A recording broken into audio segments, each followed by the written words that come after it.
श्री स्वामी समर्थ. जय जय स्वामी समर्थ.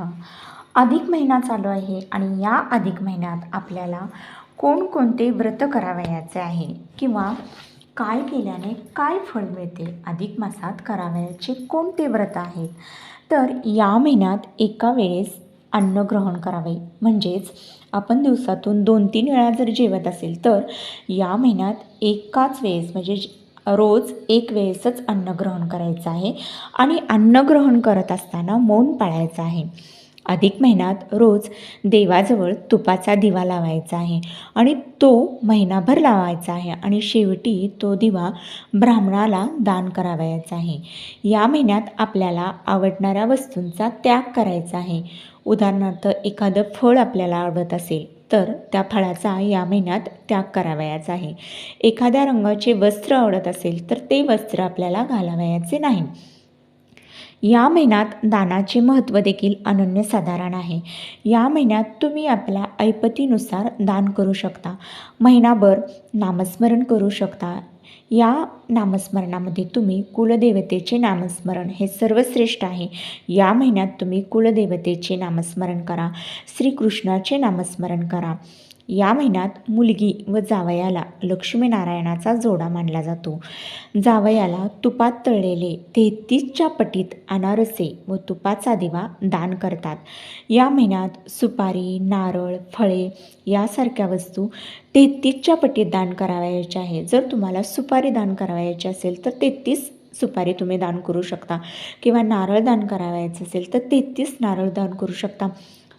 तसेच फळे वगैरे हे 33च्या पटीत तुम्ही दान करू शकता. या महिन्यात पुरणाचे दिंड करून मित्र किंवा नातेवाईकांना भोजन देतात. आता या दिंड्यांनाच आपण धोंडे म्हणतो आणि या महिन्याला देखील धोंड्याचा महिना म्हणतात. मग या महिन्यात तुम्ही पुरणाचे धोंडे किंवा पुरणाचा स्वयंपाक करून नातेवाईकांना किंवा जे गरजू आहेत त्यांना तुम्ही भोजन देऊ शकता. या महिन्यात निष्काम यज्ञयाग हवन केल्यास त्याचे फळ देखील अनंत मिळते.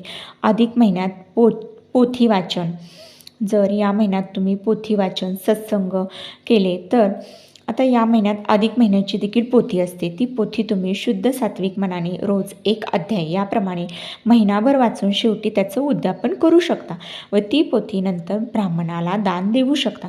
वाचन नाही जमल्यास किमान तुम्ही श्रवण देखील करू शकता. महिनाभर तुम्ही तांबूल दान केल्यास स्त्रियांना अखंड सौभाग्य प्राप्ती होते. तांबूल म्हणजेच पान, खाऊचे पान. जर खाऊच्या पानाचा विडा तुम्ही जर दान केला महिनाभर तर स्त्रियांना सौभाग्यप्राप्ती होते.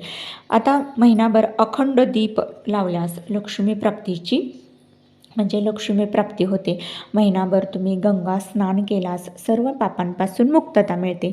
महिनाभर जेवताना मौन पाळल्यास, जर तुम्ही जेवण करत असाल आणि त्यावेळेस कोणी पण येऊ देत किंवा आपल्या घरातील व्यक्ती असू देत, जर बोलायचं नाही आपल्याला जेवताना, महिनाभर जेवताना मौन पाळल्यास सर्व पापांचे निरासन होते.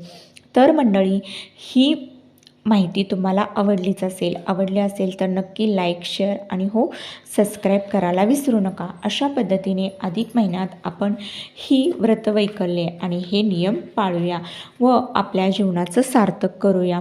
श्री स्वामी समर्थ. जय जय स्वामी समर्थ.